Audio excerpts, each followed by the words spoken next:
welcome to this special edition of Huckabee. I'm on the road this week signing copies of my new book called A Simple Christmas. We're going to 64 cities across 22 states in 3 weeks. And tonight we are in Borders up in the Buckhead bookstore area of Atlanta, Georgia, with some great folks from Atlanta right here at the Borders store. Thank you guys for coming tonight. Glad to have all of you. And you know, since we're in the South, I don't even need an interpreter in order to speak the language. The First Lady of Southern Cooking, Paula Deen, is going to be here with some great tips for Thanksgiving. We know that people in Georgia love themselves some Paula Deen. Also, Georgia Congressman John Linder is going to be here to tell us what alternatives Republicans might have to Nancy Pelosi's health care bill. And one of my dear friends, Dr. Alveda King, the niece of civil rights leader Dr. Martin Luther King Jr., she's going to be talking on why she thinks African Americans should be voting Republican. That might surprise you.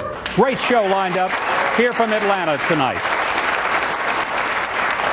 I try to understand why President Obama seems so determined to push a government-run health care system that fewer and fewer Americans want, instead of focusing on the loss of millions of jobs and the highest unemployment rate in a generation, as well as mounting debt.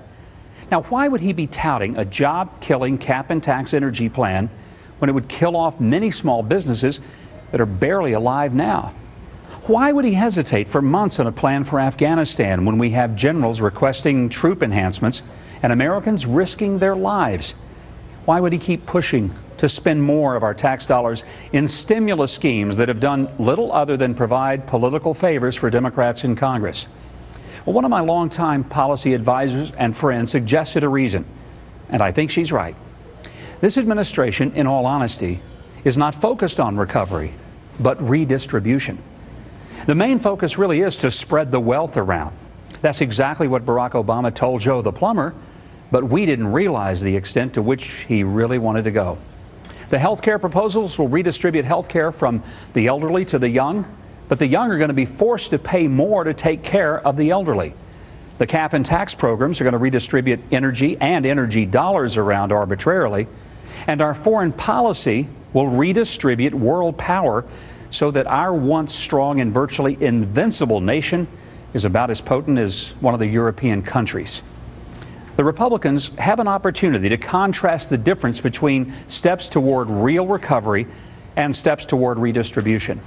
There is no recovery without jobs, and there will be no jobs as long as the government keeps raising the cost of doing business due to government-run health insurance, high energy costs, and manipulation of the market forces through totally stupid smellers like these so-called stimulus bills and micromanaging private sector businesses. If the president wants to redistribute something, I suggest that he redistribute the power of Washington. Read the Constitution and pay attention to the limits on the federal government's power and the priority of power being left with the states. Oh, and one more thing.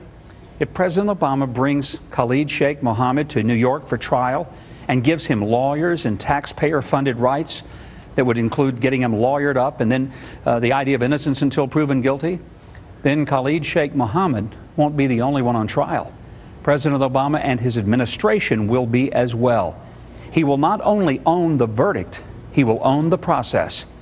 And if that goes any way other than the death penalty for that murderous terrorist, the American people will very likely do some redistribution of their own and give the White House and both houses of Congress back to the Republicans. Well, that's my view, and I welcome yours. You can email me at MikeHuckabee.com. Click on the Fox News feedback section. Also on MikeHuckabee.com, you can find out where I'm going to be on the Huckabus for the signing of my new book, A Simple Christmas. In fact, I have to log on myself to find out where I'm going to be because I sometimes don't know. The book is available at bookstores everywhere, of course, online at Amazon. I hope you'll get your copy. Now, one of the anchors on a competing network called it quits this past week. Conan O'Brien, he has something to say about it on The Tonight Show. It's been reported that outspoken anti-immigration anchor Lou Dobbs is leaving CNN. Yeah, true story, yeah. Yeah, he'll be replaced by a guy named Juan who'll do the same job for $5 an hour.